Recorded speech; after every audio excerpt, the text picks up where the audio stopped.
Continuing with our video from last week, which was the result of a poll over on Patreon, and since it was requested by Patreon supporter ZaneBR, and from a few of you who mentioned that you would like to see this turn into a series, I decided to tackle the other side of Bret Hart's career, the early portion, which really doesn't get talked about all that much, even though it definitely should.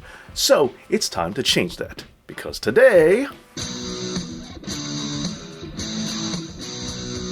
Before we get started, I also want to give a big thank you to Baba Yaga and Rick Rack for their awesome support over on Patreon. It's still coming at a great time, so thank you so much to you and all of my Patreon supporters. Now, today's video isn't going to be a ranked list like last week's episode was. Instead, this is just going to be a rundown of what I think are some of Bret's most important matches before he ever got to WWF. But of course, there are plenty of other bouts that you could name, so feel free to let me know what you think down in the comments. But for now, enough preamble. Let's just get into it.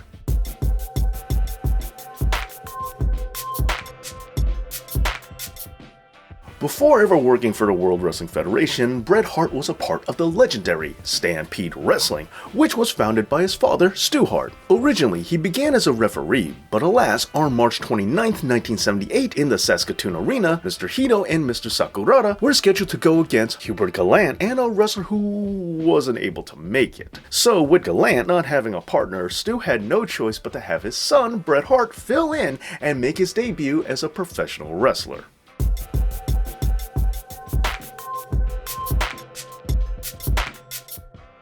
From here, Bret would become a regular on the scene, even venturing into singles bouts, and his first would be against Norman Frederick Charles III the following month. But this opponent would have more significance other than just being Bret's first official singles bout, because on October 11th, 1978, after a series of matches, Bret would not only defeat Norman, but he would also do so for his first ever title, the Stampede British Commonwealth Mid-Heavyweight Championship.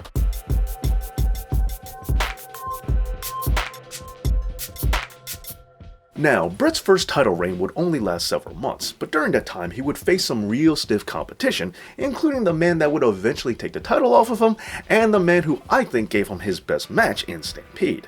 Who is that?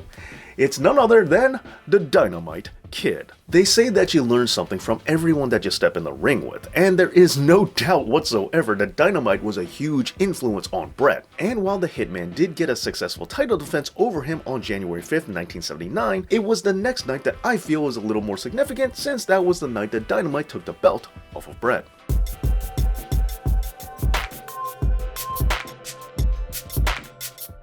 Just a week later, and Bret would hit yet another milestone, because this is when he would start teaming up with one of his brothers, as we would see Bret and Keith Hart partner up against Bret's old rivals, Mr. Hito and Mr. Sakurada.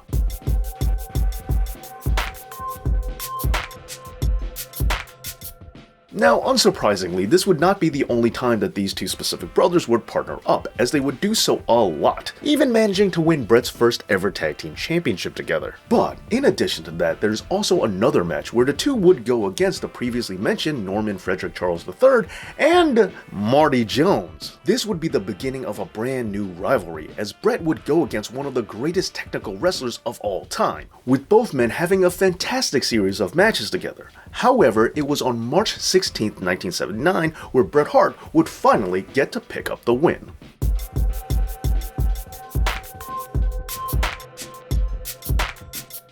Later on in the year in June, and Bret would have another interesting moment in his career, because it would be the first time that he would share a ring in a professional wrestling contest with Hart Foundation member Jim the Anvil Neidhart.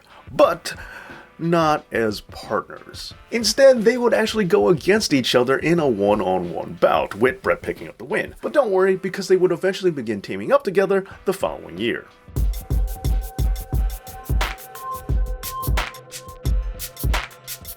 On May 2nd, 1980, Bret Hart would defeat Leo Burke to win his first ever Stampede North American Heavyweight Championship. A major win, especially since it had been a minute since Bret had won singles gold.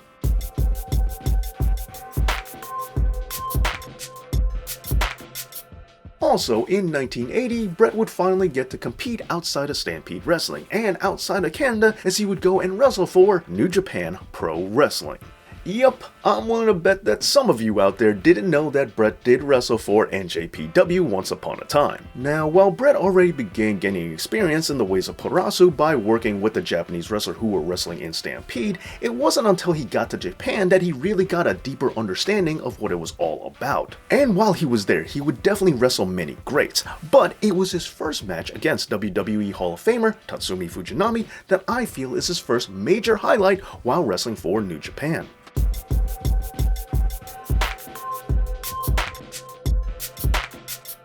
Continuing with his excursion, Bret would get to face another legend of Puroresu, Riki Choshu. Now, they would start by facing off in tag team competition, but it was one bout in July that would finally see these two get to go one-on-one against each other. And while some will note that there is allegedly some significance behind this match, seeing that Riki Choshu allegedly invented the sharpshooter, which would become Bret's eventual finisher, I say that they're all a bunch of filthy liars, because everyone knows that the sharpshooter was passed down through the generations of the Hart family, and it was invented to fight bears in the Canadian wilderness or something. Shut up! That's my story and I'm sticking to it. Don't you judge me. And while Bret would lose this one, just like he did to Tatsumi Fujinami, as Johnny Lang once said, there ain't no shame in being beaten by a master.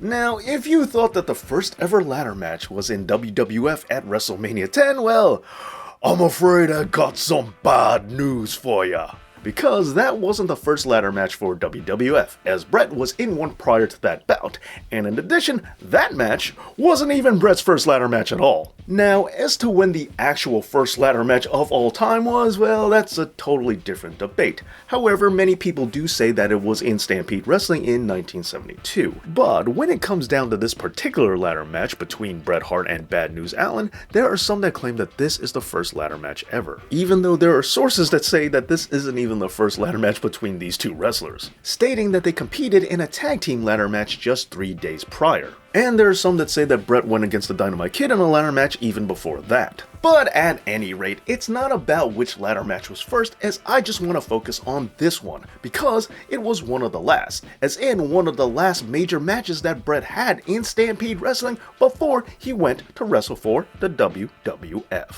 Well, there you go, my list of Bret Hart's 10 most important matches before he wrestled for Vince McMahon. What do you think? Let me know down in the comments, and don't forget to like this video and subscribe to this channel. And also, big thank you yet again to all of my awesome Patreon supporters out there. Thanks so much for the help. Thank you so much for watching. And as always, Dave knows.